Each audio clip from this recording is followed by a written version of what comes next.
यह कहानी है अली की, जो आजमगढ़ के एक गांव में रहता था। वह बहुत ही गरीब था। उसकी अम्मी घरों में जाकर काम किया करती थी और उसके बाबा जंगलों से लकड़ियां काट कर बेचा करते थे। अली बहुत ही बहादुर और खूबसूरत लड़का था। उसकी एक सहेली थी तमन्ना, जो उसके घर के पड़ोस में रहती थी। वह दिन भर एक साथ खेलते थे। उन दोनों को साथ में रहना बहुत पसंद था। एक दिन की बात है। अरे बेटा अली, अली कहाँ हो? जल्दी आओ, मैं तुम्हारे लिए कुछ लाया हूँ। बाबा आया। अरे वाह बाबा, ये तो बहुत ही खूबसूरत बकरी का बच्चा है। हाँ बेटा, ये मुझे जंगल में मिला तो मैं इसे अपने साथ ले आया, क्योंकि ये किसी जानवर का शिकार हो सकता था। ठीक कहा बाबा, आपसे तो मैं बहुत दिनों से एक बकरी के बच्चे की ख्वाहिश रखता हूँ, लेकिन घर की तंगस्ती को देखकर मैं कुछ नहीं कह पाता था। बाबा, आपने मुझे बहुत बड़ी खुशी दी है। आपका बहुत बहुत शुक्रिया बाबा। अच्छा ठीक है बेटा, खाना खा लो। जी अम्मी जान, आप अपने हाथों से खिलाइएगा। मेरा प्यारा बेटा। अली उस बकरी के बच्चे का नाम शेरू रखता है। बाबा, मैंने इसका नाम शेरू रखा है। अच्छा, तो ये तुम्हारा शेरू है? हाँ बाबा, ये मेरा शेरू है। ठीक है, अब हम खेलने जाते हैं शेरू के साथ। जंगल में बेटा कहीं दूर मत जाना, पास में ही जाना, वहाँ जंगली जानवर होते हैं। ठीक है बाबा, हम दूर नहीं जाएंगे, बस पास में ही जाएंगे। इस तरह वह दोनों शेरू को लेकर जंगल की ओर जाते हैं और वहाँ उसे हरे हरे पत्ते तोड़कर खिलाते हैं। शेरू को खाता देख वह दोनों बहुत खुश होते हैं। तमन्ना, ये देखो मेरा शेरू कितना सुंदर है, वो कितना बहादुर और अच्छा है, वो मुझे भी पसंद है। वह दोनों शेरू को रोज घुमाने के लिए ले जाते हैं। समय बीतता जाता है और शेरू बड़ा हो जाता है। बाबा देखो, मेरा शेरू कितना बड़ा हो गया है, लेकिन मैं तो इतना का उतना ही हूँ। मैं बड़ा क्यों नहीं हुआ? बेटा जानवर जल्दी बड़े हो जाते हैं। बाबा, अब तो मैं इसके ऊपर बैठकर भी घूम सकता हूँ। शेरू अब तुम्हारी सवारी बन चुका है। तो शेरू, हमें गिराना नहीं। उधर अली के बाबा का काम धाम बिल्कुल खत्म हो चुका था। घर की हालत बिगड़ती चली जा रही थी। अरे अली की माँ, बेटा अली कहाँ है? वह तो अपने हीरो के साथ ही दिन भर घूमता रहता है। न खाने का न पीने का उसे होश है, सिर्फ शेरू के प्यार में ही जीता है। वो तो ठीक है, अभी वो छोटा भी तो है, उसे खेलने दो। अभी उसके साथ बचपन के दिन रात सुहाने होते हैं। नहीं, आज दिन भर घूमा, कहीं काम नहीं मिला। या अल्लाह हमारी मदद अदा फरमा। बकरा ईद का त्योहार भी नजदीक आने वाला है। मेरे सर पर तो इतना कर्ज हो चुका है, कैसे कर्ज उतारूंगा? बाल बाल कर्ज में है और घर का किराया भी दिन ब दिन बढ़ता जा रहा है। किसी भी दिन मालिक यहाँ आ सकता है। आप फिक्र मत करिए, अल्लाह पर भरोसा रखिए। कोई ना कोई रास्ता अल्लाह जरूर निकालेगा। अल्लाह ने चाहा तो सब ठीक हो जाएगा। तभी अली आता है। बाबा, आप इतने उदास क्यों दिख रहे हैं? कुछ नहीं बेटा, ये तो हमारा नसीब है। बाबा, आप उदास ना रहा करिए। आपको उदास देखकर मुझे अच्छा नहीं लगता। मेरा प्यारा बेटा। बाबा, मैं जब बड़ा हो जाऊंगा ना, तो मैं आपके लिए ढेर सारा पैसा कमाऊंगा। बाबा अम्मी को दोनों को ढेर सारी खुशियाँ दूंगा। इस तरह से कुछ दिन बीत जाते हैं। एक दिन गांव में बकरा दौड़ की प्रतियोगिता होती है और जीतने वाले को 20,000 का इनाम था। अली पोस्टर देखकर खुश हो जाता है और कहता है, देख शेरू, हमारी गरीबी दूर होने का टाइम आ चुका है। शेरू, तुम्हें हमारी मदद करनी ही होगी। तुम्हें पता है ना बाबा कितनी दुखी है। मुझे बाबा को खुश करना है। बाबा का काम बिल्कुल नहीं चल रहा है। शेरू, अब हमें और तुम्हें मिलकर बाबा की तंगस्ती को दूर करना है। शेरू भी इशारे में गर्दन हिलाता है। अली उस कैंप के पास जाता है और वहाँ पर खड़े बाहुबली से पूछता है, बाहुबली जी, क्या यह बकरे की दौड़ प्रतियोगिता है? हाँ बेटा, ये बकरे की दौड़ प्रतियोगिता है। इसमें जीतने वाली को 20,000 का इनाम है। तुम्हारा बकरा तो बहुत ही खूबसूरत है, तगड़ा है। तुम भी इस प्रतियोगिता में शामिल हो सकते हो। लेकिन इसके लिए तुम्हें 500 रुपए एंट्री फीस देनी होगी। क्या? 500 रुपए तो मैं कहाँ से लेकर आऊंगा? हमारे घर में तो खाने के लिए भी नहीं है। बेटा, तुम इस प्रतियोगिता में हिस्सा नहीं ले सकते। अली उदास मन से घर वापस आ जाता है और अम्मी को सारी बात बताता है। बेटा, तुम उदास मत हो, मैं तुम्हारे लिए कुछ ना कुछ करती हूँ। यह लो बेटा, मेरे कंगन तुम्हारी दादी ने मुझे शादी के वक्त दिए थे, इन्हें बेच देना। नहीं अम्मी, मैं तुम्हारे ये कंगन नहीं ले सकती, ये दादी की निशानी है। बेटा, अब यह कंगन मेरे किसी काम के नहीं है। यह कंगन जब तुम बड़े हो जाते तो तुम्हारी बहू के लिए रखे थे, लेकिन मैं अपने बेटे की ख्वाहिश को भी पूरा ना कर सकूं तो मुझ पर लानत है। अली अम्मी की बातों को सुनकर रंगीन हो जाता है। अली शेरू के पास जाता है और कहता है, देख शेरू, ये मेरी दादी की निशानी है जो मैं अभी इसको गिरवी रखकर इस प्रतियोगिता में हिस्सा लूंगा, ताकि हम इस इनाम की राशि जीत कर कंगन और बाबा की तंगस्ती को दूर कर सके। अगले दिन अली उस कैंप के पास जाता है और बाहुबली से कहता है, एंट्री कर दीजिए मेरी भी, इस दौड़ में हिस्सा ले रहा हूँ। ठीक है बेटा, क्या नाम है तुम्हारा और इस बकरे का? अली का शेरू। और अगले दिन आखिरकार वह सुबह होती है जिसका अली को और सबको इंतजार होता है। गांव में एक गोलू नाम का लड़का था जो बहुत ही शरारती था। मैं भी इस रेस में शामिल होने आया हूँ। अली देख, मेरा भी बदला तेरी तरह तगड़ा है। हमसे जो टकराएगा तूल तूल हो जाएगा। ये इनाम तो मैं ही जीतूंगा। तभी सारे गांव वालों के बकरे लाइन में लग जाते हैं। भाग शेरू भाग, आज हमारी इज्जत का सवाल है। इस तरह से रेस चालू हो जाती है और सबके बकरे दौड़ने लगते हैं। यह दौड़ काफी लंबी थी जो जंगल के रास्ते होते हुए वापस आनी थी। अली सबसे आगे होता है और उनके पीछे गोलू आ रहा होता है। यह दोनों सबसे आगे होते हैं। अरे दौड़ कालू दौड़, तू तो गोलू का कालू है। अली के बच्चे को सबक सिखाना है। दौड़ कालू। लेकिन अली तो अली ही है, वह दौड़ते चले जाता है। अली इतनी तेज दौड़ रहा होता है कि गोलू के मन में तभी एक शरारत सूझती है। वह कुछ ही दूरी पर तार बांध देता है जिस रास्ते से अली को वापस आना होता है। शेरू भी इतनी तेज दौड़ रहा होता है तो उन्हें वहां लगा हुआ तार दिखाई नहीं देता। जैसे ही वह दोनों तार से टकराते हैं, गिर जाते हैं। ऐसा लगा मेरा दिमाग, तो ये सब तुम्हारा कराया था? ये जीतने के लिए दोस्त नहीं, दिमाग भी लगाना पड़ता है। उधर गोलू हंसता हुआ निकल जाता है। इधर अली और शेरू को बहुत चोट आई होती है। अली रोने लगता है। अली शेरू से कहता है, एक शेरू, अगर ये रेस हमने नहीं जीती तो माँ के कंगन चले जाएंगे और हम पर और कर्जा हो जाएगा।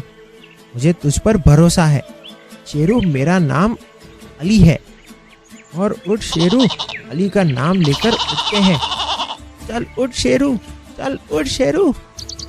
और अली शेरू की कमर पर बैठता है और नारा लगाता है, नारे तकबीर, या अली मदद। शेरू हवा से बातें करने लगता है और दौड़ता जाता है और गोलू के नजदीक पहुंचता है। अरे ये क्या, ये तो इतनी जल्दी कैसे आगे आ गया? ये तो वाकई में अली निकला भाई, इसे अब कोई नहीं हरा सकता। अली दौड़ता जाता है और रेस पॉइंट के रिबन की रेड लाइन को प्राप्त कर जाता है। इस तरह से अली उस रेस को जीत जाता है। उसकी अम्मी अब्बू बहुत खुश होते हैं। बेटा अली, तुमने यह कारनामा करके दिखा दिया। शेरू को इतनी चोटें लगने के बावजूद भी तुम लोग रुके नहीं, जीत गए। अल्लाह ने तुम्हारा साथ दिया। देखो बाबा, मैंने कहा था ना, अल्लाह हमारे साथ है तो हम किसी भी जंग को जीत सकते हैं। ठीक कहा बेटा, अल्लाह कोशिश और हिम्मत करने वालों के साथ है। ठीक कहा भाई, मुझे माफ कर लेना। अल्लाह की रहमत से मेरी भी आंखें खुल गई है। अभी किसी के लिए बुरा नहीं सोचूंगा, ना ही बुरा करूंगा। मुझे माफ कर लेना मेरे भाई। इस तरह गोलू को इनाम के लिए स्टेज पर बुलाया जाता है। ये लो बेटा, तुम्हारे इनाम के पैसे। तुम बहुत बहादुर हो। तुम्हारा शेरू भी बहुत बहादुर है। जी शुक्रिया। इस तरह सभी लोग बहुत खुश होते हैं। अली को इनाम के पैसे वापस मिल जाते हैं और कंगन वापस लाकर वह अपनी अम्मी जान को वापस कर देता है। ये लो अम्मी जान, आपके कंगन मेरी दादी की निशानी थी, तो मैं इसे कैसे जाने देता। अली शेरू को गले लगाकर प्यार करता है और कहता है, मेरा शेरू मुझे दुनिया में सबसे प्यारा है। अगले दिन शेरू गांव में टहल रहा होता है। तभी कुछ चोरों की नजर शेरू पर जाती है। अरे मिठीलाल, ये बकरा तो बहुत ही मोटा ताजा है। बकरा ईद आने वाली है, इसे बेच कर तो हमें बहुत सारे पैसे मिलेंगे। सही कहा दुनिया। वह दोनों रात होने का इंतजार कर रहे होते हैं। तभी वे शेरू के पास जाते हैं और उसकी रस्सी पकड़कर खींचने लगते हैं। उनको क्या पता था कि यह कोई आम बकरा नहीं था। खींच दुनिया खींच, ये चल क्यों नहीं रहा है? अरे अपने पिछवाड़े से आवाज ना निकाल भाई। अरे भाई ये खींच ही नहीं रहा है, इतना मोटा है, हमसे तो खींच भी नहीं रहा है। शेरू धनिया के पिछवाड़े पर सींग मारता है अरे माँ, मर गया रे। और जोरों से चिल्लाने लगता है। चीखने की आवाज सुनकर घर के सभी लोगों की आंख खुल जाती है और अली दौड़ता हुआ आता है। तो तुम लोग मेरा शेरू चुराने आए थे? ये बकरा नहीं, मेरा भाई जैसा है, तुम्हारे लिए अकेला ही काफी है। तभी वह दोनों दुम दबाकर भाग जाते हैं। बकरा ईद का त्योहार नजदीक आ जाता है। अली के बाबा अली से कहते हैं, बेटा अली, ईद आ गई है। हाँ बाबा, मैं जानता हूँ आप मुझसे क्या कहना चाहते हो। अली और बाबा दोनों की आंखों में आंसू आने लगते हैं। इतने में अम्मी भी आ जाती हैं और वह दोनों की बातें सुनकर गमगीन हो जाती हैं। बेटा, हमें अब उस शेरू को अल्लाह की राह में कुर्बान करना होगा। नहीं बाबा, नहीं, मैं शेरू के बिना कैसे जीऊंगा। मैं जानता हूँ मेरे बच्चे, ये तुम्हें सबसे अजीज है। देखो ना अम्मी, बाबा मुझसे क्या मांग रहे हैं, जिसके बिना मैं जी नहीं सकता, वो चीज बाबा मुझसे मांग रहे हैं। बेटा अली, सब्र रखो, क्योंकि मरने के बाद यह तुम्हें अल्लाह के घर वापस दे दिया जाएगा। अल्लाह की राह में हम जो भी चीज कुर्बान करते हैं, अल्लाह हमें वो वापस अदा कर देते हैं। जो चीज हमारे दिल से जुड़ी होती है, प्यारी और सबसे अजीज होती है, उसे अल्लाह हमें वापस कर देता है। और यह तो तुम्हारे लिए खुशनसीबी होगी कि बेटा तुम अपनी सबसे प्यारी चीज अल्लाह की राह में कुर्बान कर रहे हो। अल्लाह तुम्हें सब्र देगा और कामयाबी अता फरमाएगा। तुम मेरे बच्चे गमगीन ना हो। अम्मी जान, कैसे गमगीन ना हो? मैं समझ सकती हूँ तुम्हारा दर्द बेटा। तभी तीनों मिलकर लिपट कर रोने लगते हैं और अली को दिलासा देते हैं। उधर शेरू की भी आंखों में आंसू आ जाते हैं। तभी अली शेरू से भी लिपट कर रोने लगता है। या अल्लाह, हमें सब्र अता फरमा और हमारी कुर्बानी को जायज मकाम देना। हमसे जो भूल चूक हुई हो, हमें उसे माफ अता फरमाना। बाहर दरवाजे पर खड़ा कसाई आवाज देता है, अली के बाबा आ जाइए, शेरू को लेकर। इसे हमें अल्लाह की राह में कुर्बान करना है। शेरू हम अल्लाह के घर पर मिलेंगे, तुम मेरा इंतजार करना। सब लोग हाथ उठाकर दुआ करते हैं शेरू के लिए, हमारी कुर्बानी को अता फरमा। इस तरह शेरू को अल्लाह की राह में कुर्बान कर दिया जाता है। यह कहानी है आजमगढ़ में रहने वाली रेशमा की, जो बहुत ही गरीब थी, जो लोगों के घरों में काम करके अपना गुजर बसर किया करती थी। उसके 2 बच्चे थे, नाजिम और बेटी इल्मा। और कुछ दिनों में रमजान का महीना आने वाला था। भाई, इस बार रमजान के महीने में हमें फ्रूट खाने को मिलेंगे या नहीं? पता नहीं। क्या इस बार भी हम फ्रूट नहीं खा पाएंगे? सेठ जी के घर मैंने देखा है, कितने बढ़िया बढ़िया फल फ्रूट, बिरयानी, शिकंजी और कई तरह के शरबत होते हैं। उन्हें देखकर मेरा भी मन बहुत ललचाता है। भाई, पर हम क्या करें, हम गरीब है ना, ये सब हमारी औकात के बाहर है। इतने में अम्मी जान आ जाती हैं। क्या हुआ मेरे बच्चों, आप दोनों उदास क्यों हो? अम्मी जान, रमजान का मुबारक महीना आने वाला है। हाँ तो रमजान में फल, फ्रूट, शरबत, शिकंजी देखकर हमारा भी मन ललचाता है अम्मी। अच्छा, तो यह सब सोचकर तुम उदास हो? हाँ अम्मी जान, हम यह सब कब खाएंगे? मेरे बच्चों उदास न हो, अगर तुम्हारे अब्बू जिंदा होते तो हमें यह दिन नहीं देखने को मिलते। मैं कुछ न कुछ इंतजाम जरूर करूंगी। अगले दिन रेशमा काम कर रही होती है कि तभी रोजा खोलने का टाइम हो जाता है। सेठ जी के घर अच्छे अच्छे पकवान, फल, फ्रूट, बिरयानी, शिकंजी, शरबत को देखकर रेशमा की आंखें भर आती हैं और वह हाथ उठाकर अल्लाह से दुआ करती है, या मेरे अल्लाह, मेरे बच्चों के लिए भी कुछ अता फरमा दे। मैं इतना नहीं कमा पाती कि अपने बच्चों के लिए फल फ्रूट का इंतजाम कर सकूं। सेठ जी, मुझे अपने बच्चों के लिए कुछ फल फ्रूट लेने हैं, क्या मुझे पैसे मिल सकते हैं एडवांस में? रमजान का महीना चल रहा है। तुम गरीब सिर्फ पानी पीकर ही रोजा रखो, तुम्हारे बस का कुछ नहीं है। फल फ्रूट बिरयानी तुम्हारी औकात से बाहर है, इसके बारे में कभी सोचना भी मत। सेठ जी ऐसे ना कहिए, अल्लाह के यहाँ देर है अंधेर नहीं। अल्लाह ने आपको दिया है तो आप इस तरह से घमंड नहीं कर सकते। ठीक है, मुझे घमंड है ना, तो कल से तुम्हें काम पर आने की कोई जरूरत नहीं। जाओ, निकल जाओ यहाँ से। रेशमा के ऊपर तो दुखों का पहाड़ टूट जाता है। रेशमा की आंखें नम हो जाती हैं। वह घर पहुँचती है, दोनों बच्चों को गले लगा लेती है। बच्चे माँ की आंखों को नम देखकर गमगीन हो जाते हैं। आप रोगी तो हमें भी रोना आएगा। क्या हुआ अम्मी जान?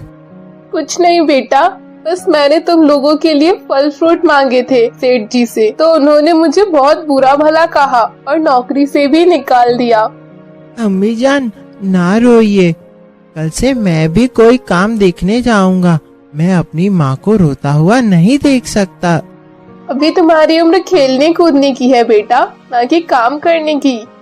अम्मी जान आप रोइए मत, अल्लाह ताला कोई न कोई अपना फरिश्ता जरूर भेजेगा जो हमारी मदद कर सके।